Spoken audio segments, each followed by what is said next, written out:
Essentiel Shoujo, moi c'est Nice et aujourd'hui je vais vous présenter 3 petites séries des éditions Kena que j'ai beaucoup appréciées.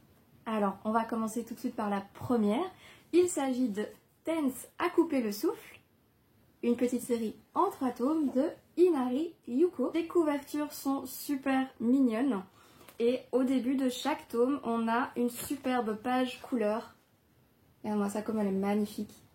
Donc 3 tomes, 3 pages couleurs. C'est une très belle histoire qui mérite d'être découverte.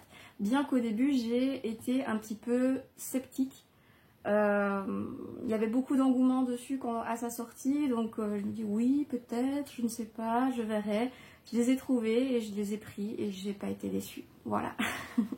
Il s'agit d'une petite histoire concernant ces 3 lycéens. Donc nous avons Take qui est plutôt renfermé et asthmatique, Umeko, son ami d'enfance, et Machan, le garçon populaire de leur classe. Alors, un jour où Take fait une crise d'asthme, où il est vraiment pas bien, c'est Machan qui va lui venir en aide, et touché par la sollicitude et la bienveillance de son camarade, il va en tomber amoureux. Mais il n'est pas le seul, Umeko aussi, en découvrant la personnalité de Machan, va en tomber également amoureuse. Et c'est là qu'est tout le problème de l'histoire, la rivalité amoureuse entre 2 amis, un garçon et une fille, pour leur camarade de classe masculin. Donc c'est une histoire d'amour non genrée. Il y a le petit sigle qui signale que ce n'est pas une romance hétérosexuelle uniquement. Donc une petite histoire très sympathique et beaucoup plus profonde qu'il n'y paraît. Les 3 amis ici ont un vécu totalement différent, des blessures du passé qui encore à l'heure actuelle influencent leur personnalité. Le côté renfermé de Take de par sa maladie qui l'handicape pour aller vers les autres par exemple. Umeko qui est partagé entre son amitié pour Take et l'envie d'aller vers les autres. Et Machan qui lui est super ouvert, super gentil et qui va un peu prendre sous son aile ces 2 âmes blessées, ces 2 âmes perdues. Voilà, il va les prendre en affection tous les 2. Et là où ça aurait pu être dramatique, c'est qu'entre 2 amis d'enfance qui tombent amoureux de la même personne, contrairement à ce qu'on aurait pu avoir dans d'autres histoires, c'est que leur relation n'est pas entachée ni par la colère ni par la jalousie. C'est vraiment des personnages qui sont très profonds, très sincères les uns envers les autres. C'est cette personnalité qui va évoluer au fur et à mesure qu'ils vont pouvoir partager certains moments charnières, je vais dire, de leur adolescence. Donc en partageant leur point de vue et en se côtoyant les uns les autres, ils vont évoluer et c'est cette petite évolution qui, même en 3 tomes, est vraiment très touchante. Voilà, il y a une histoire d'amitié, de rivalité, d'amour. Pour ce qui est des dessins, ils ne sont pas trop chargés, ils sont très beaux mais foncés.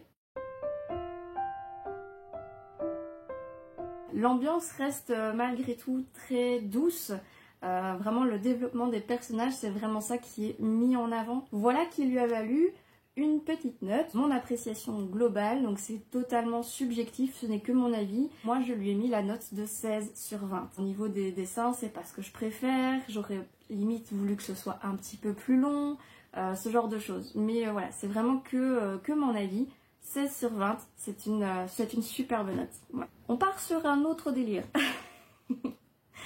C'est-à-dire que ça reste entre nous, c'est un petit secret coquin. Le petit livret de l'extrait et il m'avait bien fait marrer, du coup je me suis dit ah ça va être quelque chose que je vais prendre assurément. Donc une petite série de Aoi Haru. Donc ici on suit l'histoire de Towako. Elle a promis à sa mère qu'elle ne ferait pas confiance aux hommes et qu'elle vivrait sa vie indépendamment d'eux. Pour respecter la promesse qu'elle a faite à sa maman, Towako va devenir la présidente du conseil des élèves, être forte, être indépendante et éviter un maximum de côtoyer les garçons, allant même jusqu'à donner l'impression qu'elle les déteste, vraiment. Donc pour les tenir éloignés. Mais elle reste une jeune lycéenne, elle a des envies, elle a des désirs, mais comme elle ne peut pas les exprimer, elle les rédige dans un petit cahier secret. Lorsque Yui, un élève plus jeune, va tomber sur le carnet en question contenant les secrets de la présidente, il ne va pas s'empêcher d'aller la taquiner. Et cette petite histoire un peu coquine me fait penser à @Ellie, hashtag je n'ai pas de petite amie, qui est un de mes favoris, mais je vous en parlerai dans une prochaine vidéo. C'est une petite histoire coquine, hein. Donc Yui, il va tomber sur le carnet de fantasmes de Towako, et son carnet de fantasmes est assez comique. Ça va être la base de l'intrigue, c'est vraiment ça, c'est je vais t'aider à les réaliser. Donc c'est assez drôle, c'est assez comique de voir un petit peu les fantasmes des lycéennes japonaises, ou même nous, hein, tout simplement. Moi, il y a des trucs que j'aurais clairement voulu faire. Voilà, c'est pas très profond, on ne connaît pas grand chose au niveau des personnages, on en apprend un peu plus sur la fin, mais justement, moi j'ai un petit goût de trop peu. Trop peu parce que trois tomes, c'est un peu court pour donner plus de profondeur à leurs sentiments et à leurs relations, et trop peu parce que je voulais voir plus de fantasmes se réaliser. Ouais, c'est ma partie perverse. Mais vraiment, il y a des situations qui m'ont fait trop rire, donc j'aurais voulu en voir plus. Ici, on est sur des fantasmes un peu plus croustillants que ceux d'Ellie. C'est pas non plus de l'érotique, c'est des petits fantasmes niais, mignons et un petit peu plus croustillants. Donc c'est vraiment sympa à découvrir, c'est vraiment drôle. Alors la fille a l'air plutôt coincée, elle a l'air plutôt innocente et inexpérimentée. Mais finalement, là quand même, elle note un peu les expériences qu'elle voudrait faire, et donc ça la rend un peu plus perverse. Et Yui, quant à lui, est plutôt taquin, provoquant, il adore la mettre en boîte. Et c'est ça qui est vraiment sympa, c'est que les réactions que Towako va avoir par rapport au comportement de Yui, et donc voilà, elle va être parfois assez choquée, et de voir ce petit jeune là qui la taquine sans cesse et qui la provoque. Voilà, il va y avoir un petit côté excitant, et un petit côté voilà, qui va développer en fait ses sentiments pour lui, son attachement pour lui. Au niveau des dessins, voilà, ils sont assez classiques, légèrement foncés, mais pas trop chargés, juste comme j'aime. Voilà qui conclut cette petite histoire. Donc je lui ai donné cette fois-ci la note de 15/20, donc un peu moins que Tense qu'on a vu précédemment, justement parce qu'il manquait un petit peu de profondeur, et pareil que les dessins me plaisent un petit peu moins, mais 15 ça reste très bien. Moi je me suis beaucoup marrée, c'est une ambiance à la fois innocente et comique, donc vraiment moi c'est tout ce que j'aime, de l'humour et de l'amour. Ça c'est le top. Pour la dernière série, il s'agit de Héroïne malgré moi en 4 tomes de Amakura Fuyu. J'ai aussi reçu le petit livret avec l'extrait qui m'avait bien plu, donc je l'ai mis sur ma pile à acheter. Et c'est ce que j'ai fait. Donc une petite série de 4 tomes. Il s'agit de Shuko qui a passé toute son enfance dans les sports de combat.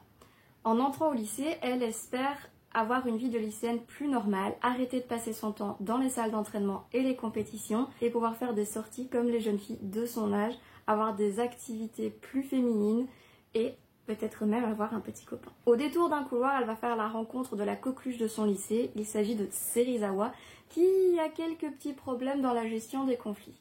Il va leur demander à la jeune fille d'être son garde du corps, et en échange, il lui promet de lui faire découvrir la vie étudiante. Alors Shuko, elle cherche à se détacher de l'image virile qu'on donne au sport de combat, pour, elle l'espère, trouver l'amour plus facilement et vivre une vie, comme elle l'appelle, plus féminine. Et là où ça me pose moi un petit problème, c'est qu'on peut tout à fait être dans les arts martiaux et être féminine, mais apparemment pas pour leur société. Donc elle ne se sent pas à l'aise avec cette vision qu'elle a d'elle-même, et pourtant Shuko, elle est très mignonne, elle est adorable. Elle est vraiment très douce, mais elle est très balèze parce que ses années de compétition lui ont donné des réflexes pratiquement surhumains. On ne s'attend pas aux réactions qu'elle peut avoir de par ses disciplines. Elle va te mettre un gars KO, t'as rien vu passer, quoi, en somme. Et donc c'est assez drôle, assez comique de voir que certaines situations, le retournement qu'elle peut leur faire faire, quoi. Sinon elle n'est pour moi très féminine, elle n'a pas besoin entre guillemets d'aide, elle pourrait très bien se fondre dans la masse de jeunes filles, c'est juste qu'elle n'a pas les codes sociaux pour les relations de manière générale. Et pour Serizawa, qui est super gentil, même trop gentil, et donc parfois ça le mène dans des situations un petit peu compliquées, c'est que justement à trop dire oui, on se retrouve un petit peu envahi, et parfois même avec une mauvaise réputation. Et c'est pour ça qu'il va demander à Shuko d'être son garde du corps, c'est que il a tellement confiance en elle qui va lui demander pas seulement de protéger son corps des autres, mais aussi de lui-même. Et en échange, il propose à Shuko de lui faire vivre les expériences dont elle rêve, des rencarts, des sorties, ce genre de choses, découvrir un petit peu plus sur la féminité, découvrir un petit peu plus sur les garçons. Pour ce qui est des dessins, donc les dessins sont beaux, ils sont lumineux. Regardez-moi ce beau gosse. Shuko qui est très douce et pour moi, malgré tout, très féminine. Et pour tout ça, je lui ai mis la note de 15 sur 20. Pareil, c'est une très bonne note. Humour, amour, c'est tout ce qu'il me faut. Et voilà, je le retrouve vraiment là-dedans. Voilà donc pour les 3 séries que l'on a vues aujourd'hui. Tense, à couper le souffle, ça reste entre nous et Héroïne malgré moi. N'hésitez pas à me dire dans les commentaires quelle série vous avez aimé, quel est votre point de vue sur les intrigues, sur les personnages. Dites-moi quel fantasme vous auriez voulu réaliser ou voir se réaliser. Dites-moi un petit peu ce que vous pensez de la féminité de Shuko et la profondeur des sentiments de Take et Umeko pour Machan. Ça m'intéresse vraiment, je veux pouvoir en discuter avec vous. Sur ce, je vous laisse. N'hésitez pas à liker, à commenter, à partager et à vous abonner. Ça me ferait super plaisir. Et on se retrouve dans une autre vidéo. Ciao!